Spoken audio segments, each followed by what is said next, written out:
안녕하세요. 가족의 전당입니다.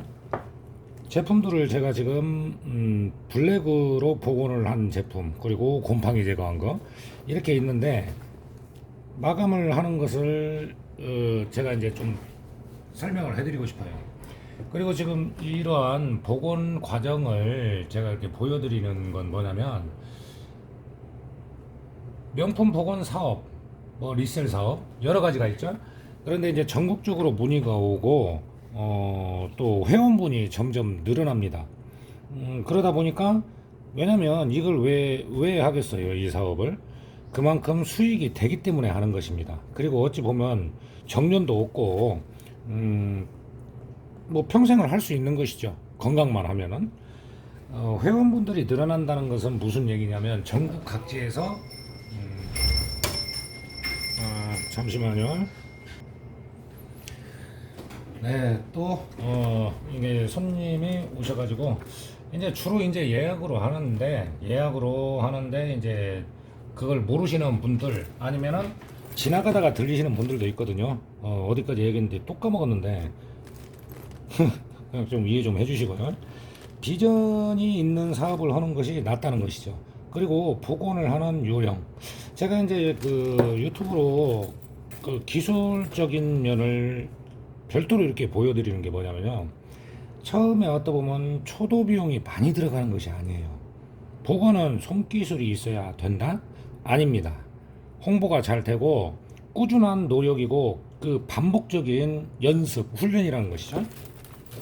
회원분들이 이렇게 점점 늘어나는 걸 보면, 뭐 누구라도 노후를 생각하면 괜찮은 사업이기도 하고, 지금 오늘도 여기 익산은 비가 많이 옵니다. 다른 지역도 그러겠지만, 비가 오나 눈이 오나 뭐 나갈 일이 없어요. 나갈 일이 없고 배달 갈 일 없고, 그러니까 안에서 차분하게 이렇게 일을 하는 것이죠.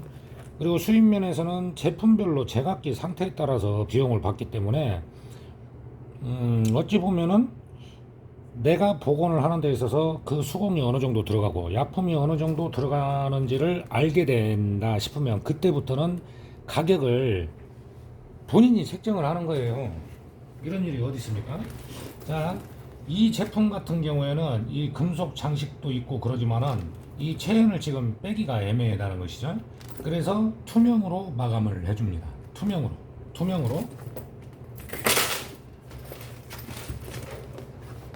지갑 같은 경우에도 이것도 곰팡이 제거를 한 건데, 지금 곰팡이가 다 없어졌어요. 그리고 곰팡이 제거를 하면 하루 정도는 놓고 확인을 해야 됩니다. 이상이 없을 때 마감을 하는 거예요. 이 마감은 뭘로 하느냐? 투명. 이것도. 그리고 지금 이 가방 같은 경우에 있잖아요.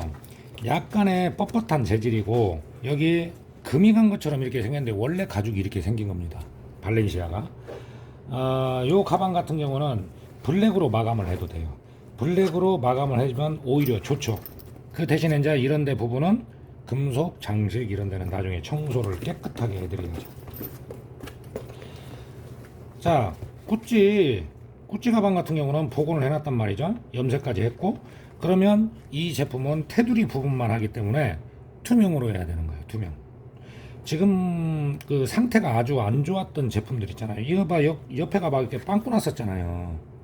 여기가. 근데 이제 여기도 이제 다 복원을 해놓은 상태고요. 염색까지 올리게 되면은, 수성을 했을 때는 끈적임이 있다는 겁니다. 끈적임. 항시 그거를 예상을 해야 돼요.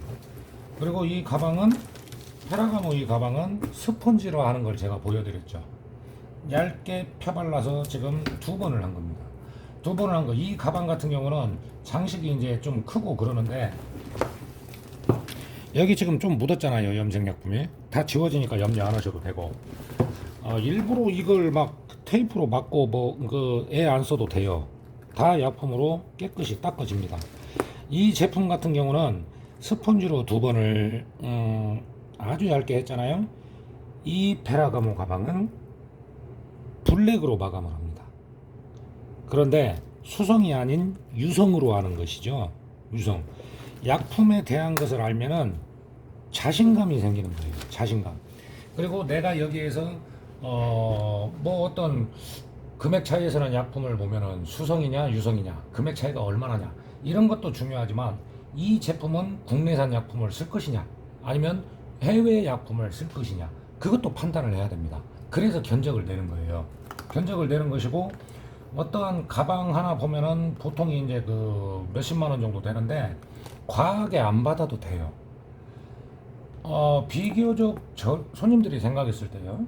명품이라는 것은 그렇잖아요. 명품을 다시 살 어떤 돈이 없어서 하는 게 아니고 그 제품을 아끼고 애착이 있기 때문에 하는 거라는 것이죠. 그리고 그 당시에 나온 디자인 때문에 하는 겁니다. 그렇기 때문에 내가 약품을 쓰는 것을 어느 것을 쓸 것이고 어떻게 마감을 할 것인가에 따라서 견적이 달라지는 거예요. 이 복원 사업은 사실상 저도 이제 초반에 한 11년 전에는 너무나 고민을 했죠. 고민을 했는데요. 제가 보면 이럴까 저럴까 하다가 고민을 하고 막 무지하게 계산을 해요. 막 박사님 같이 계산을 해요. 몇 년이 지났는데 지금도 고민만 하고 있더라는 것이죠. 시작도 못하고 아무 소용이 없는 겁니다. 그래서 뭔가를 내가 시작을 하려면 자신감을 우선 가지고 해야 된다. 나는 그런 말씀을 드리고 싶어요. 그리고 이제 마감을 할 때는 이게 투명으로 할 것인지 아니면 뭐 블랙이면 블랙으로 할 것인지 그걸 판단을 하고 한꺼번에 작업을 해줍니다. 한꺼번에. 그리고 이제 에어건을 이용해서 마감을 해주는데 마감을 할 때는 투명을 먼저 해주는 것이죠. 그러면은 에어건을 투명을 먼저 한 다음에 이제 하면은 청소를 따로 할 필요 없이 그 뒤에 바로 블랙까지 마감을 해주고 나서 그리고 나서 기계 청소를 하는 거예요. 기계를 사용하지 않으면 마감 같은 경우에는 유성이기 때문에 붓이나 스펀지 이런 걸로 안 됩니다. 그걸 자꾸 밀어내요. 염색약품을 자꾸 깎아내고 밀어내고 하다 보니까 건으로 뿌려야 한다는 것이죠. 뭐 에어 컴프레셔나 아니면은 에어건 그게 이제 어떻게 보면은 엄청나게 큰 부담이 아니거든요. 그래서 좁은 작업실이 있다라고 하고 환기만 된다면 이런 일들을 얼마든지 받을 수가 있다는 거예요. 가방 하나 복원해서 깨끗이 이렇게 해주면은 뭐 일당 버는 건데 나 이제 저도 욕심이 없다 보니까 특히나 이렇게 취미로 음악을 좀 좋아하다 보니까요 시간을 좀 내고 싶다는 것이죠. 그러면 하루에 뭐 두 건도 좋고 두세 건이면 돼요. 근데 뭐냐면 견적의 차이가 있다는 것이죠. 예를 들어서 하루에 세 건을 받았는데 세 건 다 10만 원 미만이다. 그러면 일당이 안 나오는 것이죠. 그런데 세 건을 받았는데 전부 다 건당 몇십만 원이다. 그러면 일당 버는 거예요. 그러면 또 나머지 여가 생활을 취미 생활을 할 수가 있는 것이죠. 기술이라는 것은요 처음에 배워놓으면은 꾸준한 저는 연습이라고 생각을 합니다. 재주를 타고난 사람이면은 당연히 빠르겠지만 노력하는 사람은 못 이기는 거잖아요. 자, 오늘은 마감에 대해서 설명을 해드렸고 그런데 한꺼번에 일을 하고 마감을 지어주는 방법도 있다. 그거하고 약품의 선택. 그러니까 이제 약품을 제대로 알게 되면은 내가 견적을 어떻게 낼 것인가 그게 이제 머릿속에서 생각이 나는 것이죠. 이런 내용들도 참고를 하시고 그래가지고 뭔가 이렇게 좀 저랑 협력을 해서 앞으로도 꾸준히 5년 뒤, 10년 뒤에도 꾸준히 같이 도움을 주고 그렇게 해서 사업을 좀 하시는 분들이 좀 많아졌으면 좋겠습니다. 사실 요즘에 굉장히 그 문의 오는 거 보면은 전부 다 복원에 관련된 일들이라는 것이죠. 그런 일들을 계획을 잡고 있는 분이 많더라는 겁니다. 이왕에 그러려면 내가 조금 더 일찍 시작해서 남보다 먼저 시작해서 조금 더 수익을 더 늘리겠다라는 어떤 그 결심이 있어야 하는 것이죠. 자, 명품 복원은 어찌 보면 비전이 있는 사업이기도 하지만 굉장히 나라는 사람을 알리기에도 충분한 기술력 그런 게 있기 때문에 다중을 생각해도 괜찮은 사업인 것 같습니다.